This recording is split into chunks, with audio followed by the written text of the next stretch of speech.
जय श्रीमन नारायण।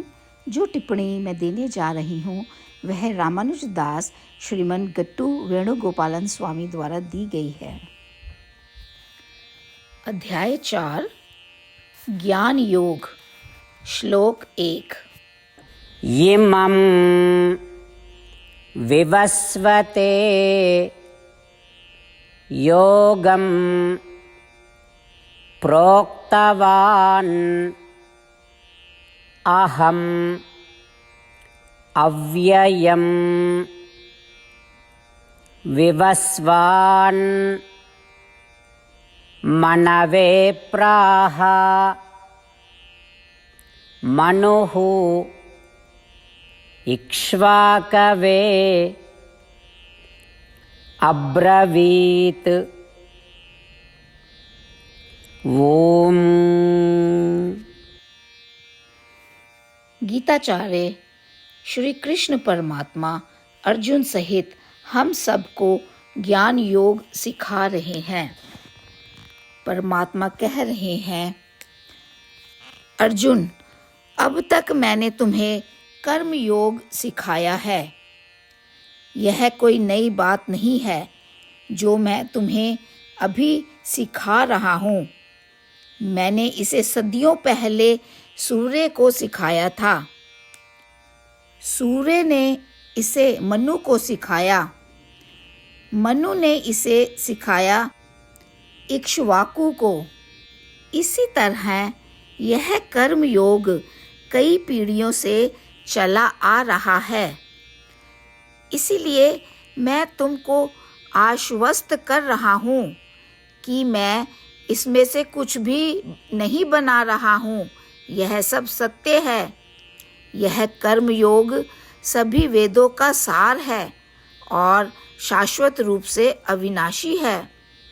इस प्रकार श्री कृष्ण परमात्मा घोषणा कर रहे हैं कि श्रीमद् भगवत गीता में उनकी शिक्षाएं हर युग, हर परिस्थिति में हर किसी पर लागू होती हैं, चाहे यह दुनिया कितनी भी आधुनिक और वैज्ञानिक रूप से उन्नत क्यों न हो जाए। इस प्रकार श्रीमद् भागवत गीता की शिक्षाएं सभी को समृद्धि प्रदान करती हैं। आइए हम सभी परमात्मा के शब्दों में अटूट विश्वास रखें और गीता की शिक्षाओं का पालन करें और खुद को प्रबुद्ध करें। और आइए हम सभी परमात्मा द्वारा कहे गए शब्दों को दोहराएं। इमं विवस्वते योगं प्रोक्तवान् अहमव्ययं विवस्वान् मनवे प्राह मनुरिक्ष्वाकवे ब्रवीत्। ओम। श्रीमद् भगवत गीता का संपूर्ण सार श्री कृष्ण परमात्मा द्वारा अध्याय 18 के श्लोक 65 से 70 में 8 कार्य करने के लिए दिया गया है। श्री कृष्ण कहते हैं, मैं उन लोगों से प्रेम करता हूँ जो इन 8 बातों का पालन करते हैं। मैं उन भक्तों की हर तरह से रक्षा करूँगा। श्री कृष्ण परमात्मा द्वारा बोली गई संपूर्ण भगवत गीता को सुनने के बाद अर्जुन कहते हैं, करिष्ये वचनम तवा, जिसका अर्थ है, श्री कृष्ण, मैं वैसा ही करूँगा जैसा कि आप कहते हैं। यही कारण है कि श्री कृष्ण ने अर्जुन को सभी प्रकार की सफलताएं और विजय प्रदान की है। आइए हम परमात्मा को अपना वचन दें कि हम इन 8 कार्यों का पालन करेंगे। परमात्मा को इस शब्द देने से बड़ी कोई पूजा, तप या यज्ञ नहीं है। मैं यह 8 व्रत कहूँगी जो हमें करने चाहिए। आप सब कृपया अपने मन और हृदय में इन पर विचार करें। इस तरह से हम श्री कृष्ण को अपना वचन देते हुए हम सभी श्री कृष्ण के प्रसन्न भरे मुख की कल्पना करें और इस आनंद को महसूस करें। जय श्रीमन नारायण। ये है हमारे 8 वादे। हमारा पहला वादा, हे श्रीमन नारायण, जैसा कि आपने निर्देश दिया है, मैं हमेशा आपका ध्यान करूंगी और आपके बारे में सोचूंगी। हमारा दूसरा वादा, हे श्रीमन नारायण, जैसा आपने सलाह दी है हमेशा आपका भक्त रहूंगी। हमारा तीसरा वादा। हे श्रीमन नारायण, मैं आपकी सेवा के रूप में और आपकी संतुष्टि के लिए अपने सभी कार्य करूंगी। हमारा चौथा वादा। हे श्रीमन नारायण, जैसा कि आपने अनुसरण करने के लिए कहा है, मुझे पूर्ण विश्वास है कि मैं आपकी हूँ और मैं हमेशा हाथ जोड़ूंगी और आपको नमस्कार करूंगी और आपकी पूजा करूंगी। हमारा पांचवा वादा। हे श्रीमन नारायण, मुझे आपके शब्द याद आते हैं, माम एकम शरणम व्रजा 1866, कि आपने आत्मसमर्पण करने के लिए कहा था।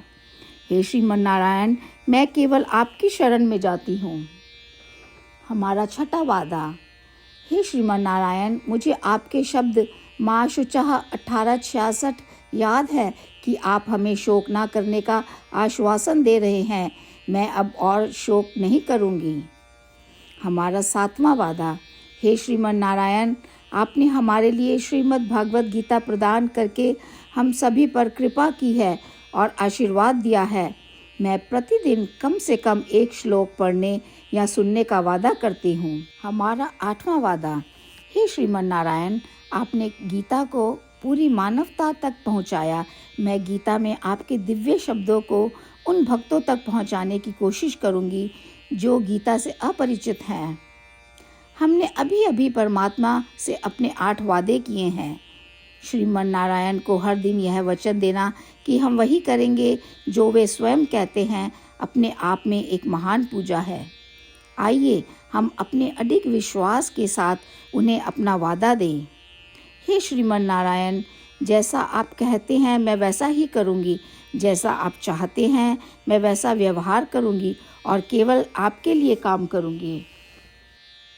श्रीमन नारायण करिष्ये वचनम तवा, जिसका अर्थ है, श्रीमन नारायण, मैं आपके निर्देशों के अनुसार कार्य करूँगी। सर्वम श्री कृष्णा अर्पणमस्तु। जय श्रीमन नारायण।